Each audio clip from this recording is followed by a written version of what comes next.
Okay, welcome back. Don't forget to read the book. So we're going to look at a new listing. Here's a different listing than the one we did before.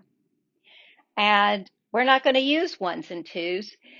When I have face-to-face class, I let you guys choose the numbers.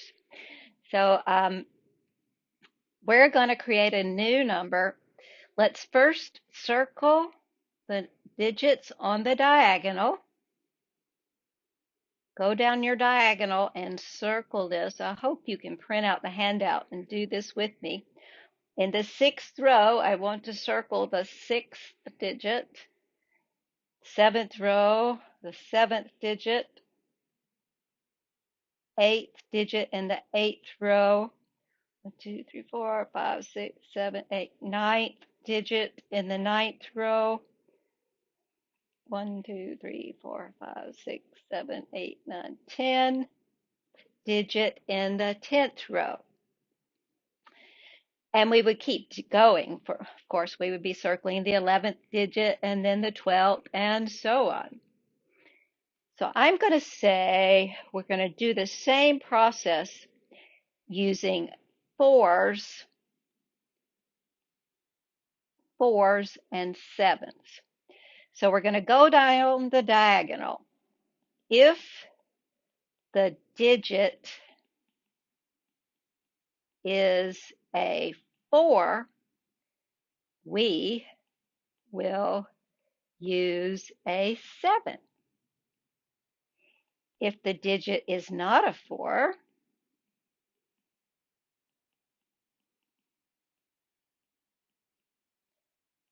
we will use a 4.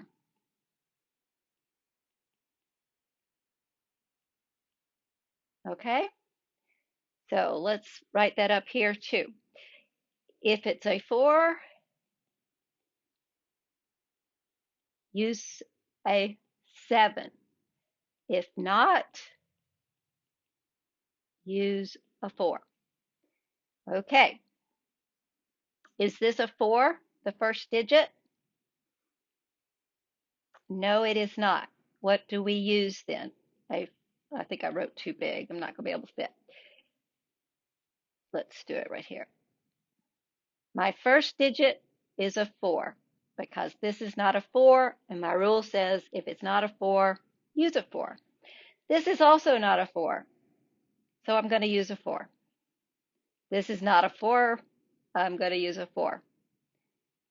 Now this is a 4, so what should I use? A 7. This is not a 4, use a 4. This is not a 4, use a 4. This is not a 4, use a 4. Getting pretty boring, huh? And finally, here's a 4. What do we do if we come across a 4? We use a 7. And again, this is not a 4, and this is not a 4. And we keep going. If this was a 4, we would use a 7. If it's not a 4, we use a 4. Same thing here. Now, is this on the list?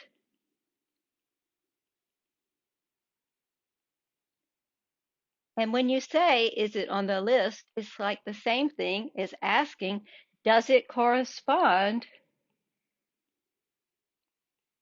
to some natural number?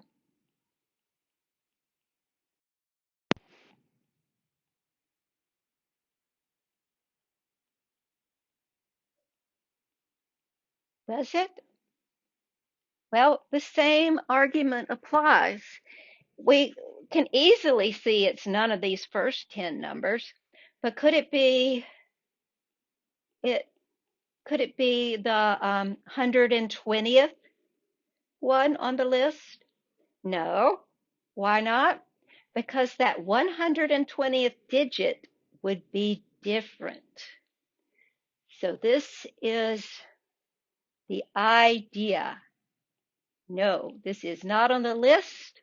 And again, we know the real numbers have cardinality greater than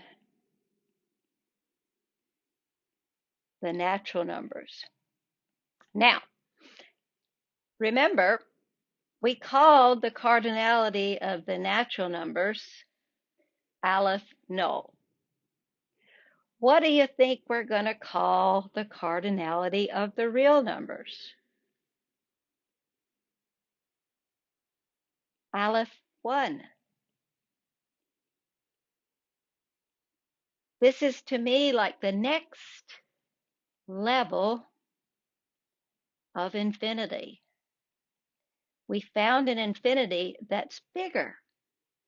It's pretty exciting. And we kind of knew that it had to be bigger because the irrational numbers belong in here, and we know that the irrational numbers are bigger. And it turns out that it's the irrational numbers that make the real numbers such a big set in terms of infinity. Okay, so we're going to just do a few more practice problems. This is a homework problem, and it says, suppose we have, I'm going to use red and green, these discs that are shaded either red or green. We have all the possibilities. Some are red, some are green, and we have every possibility there is. Here is just one.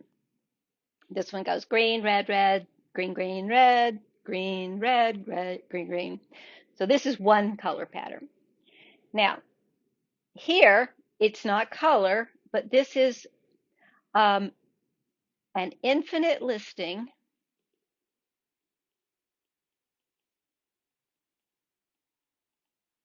of all the possibilities, all the possible colorings of these discs. So that's what it says. Suppose you have a list of all possible colorings of shaded and unshaded discs. It is an infinite list. And you claim that on this list, every possible coloring exists. So you have a listing. In other words, you can pair these up with the natural numbers. That's what you're claiming. And then somebody comes along and tells you, sorry, you have not listed them all. In fact, it's impossible to do it. If you can list them, then they're countable. So if we can list them,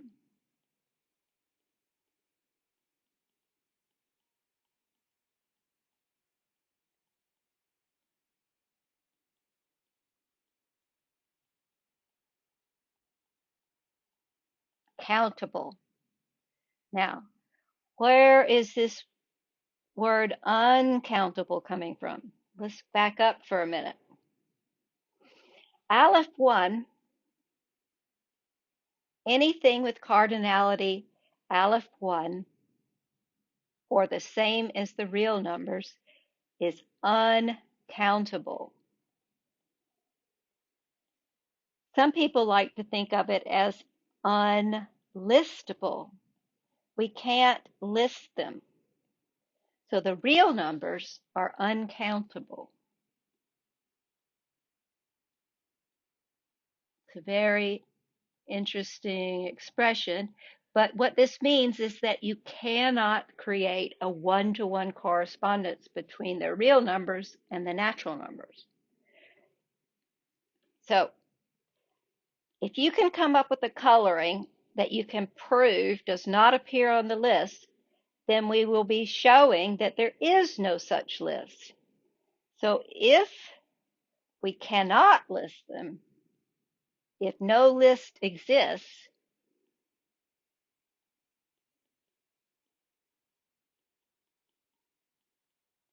they are uncountable. The set is uncountable. The set of all possible colorings is uncountable. So, have you gotten an idea of how we're going to create one that's not on the list? What do you think we're going to do? We're going to go down the diagonal. Circle the first circle in the first disc in the first row, the second one in the second row, and so on. So do that. Make sure I'm getting the right ones.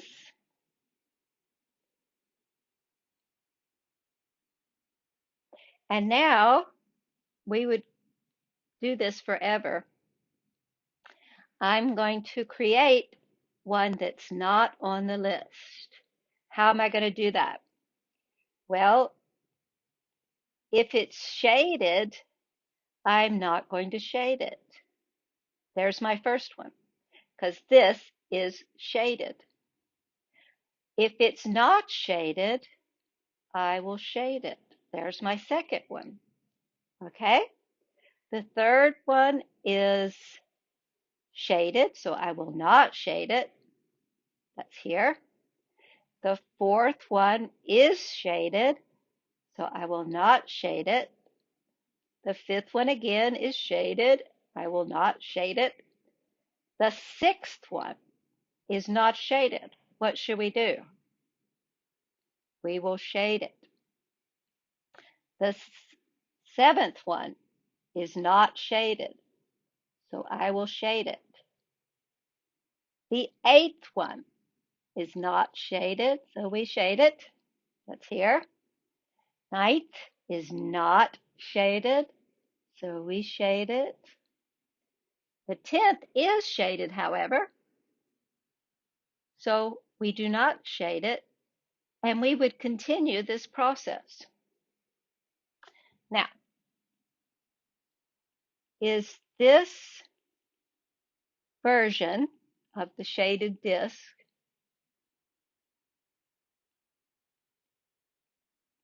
on the list somewhere? Does it correspond to some natural number?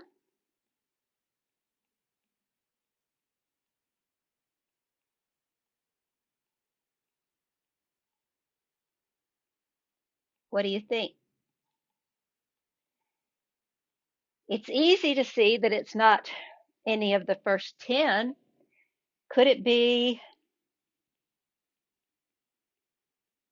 the 1000th? Could it? No. Why not? Because the 1000th digit of the 1000th coloring, the 1000th, how do I say it? It's not a digit, but down the diagonal, the 1000th disc in that row, if it was shaded, we did not shade ours. If it was not shaded, we did shade ours. So it differs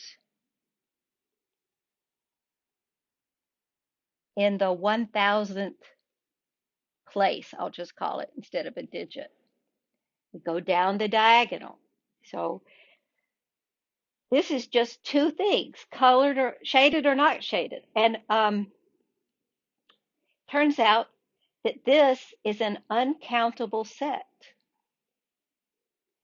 It has the same cardinality as the real numbers.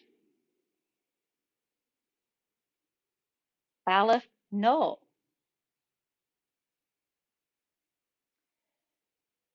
All right, we're going to beat this idea to death.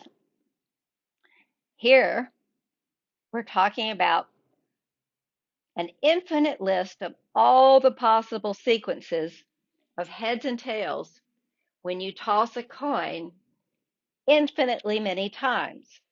This is just one of the sequences. So pretend that somebody in another dimension can toss a coin an infinite number of times. Might get what something like this: heads, heads, tails, tails, and so on. And this keeps going forever. Now, let's look at a possibility here. Here is a listing. We claim here is a list. We're pairing them up with the natural numbers.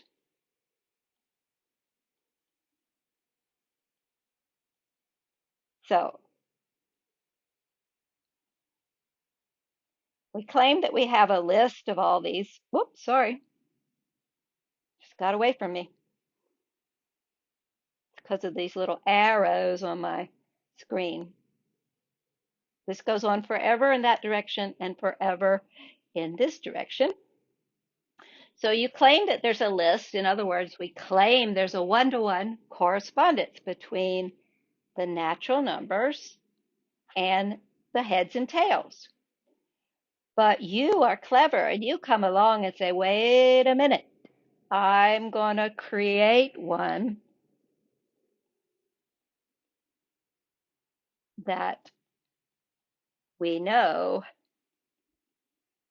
has not been listed. It's not on the list, no matter how hard you try. So first thing you do is go down the diagonal. Circle the fourth one on the fourth row, the fifth one on the fifth row, and so on. 7, 8, 9, 10, and we'd keep going forever. Now, I'm going to create a new one.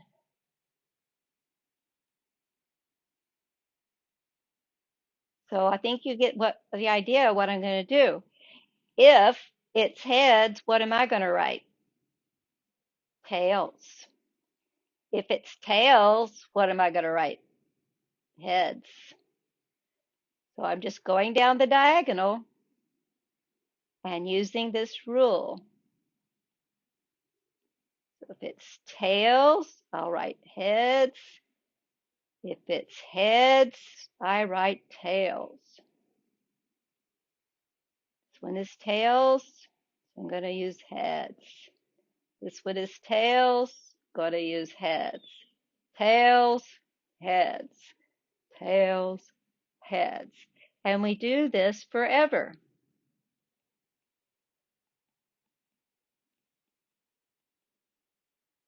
Is this on the list somewhere?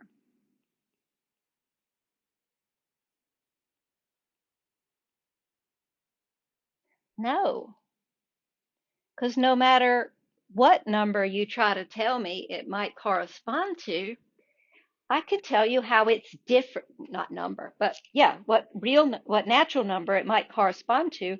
I can tell you how it's different from the listing in that row. It will differ in the nth place. It's not the nth number. So whatever we have over here,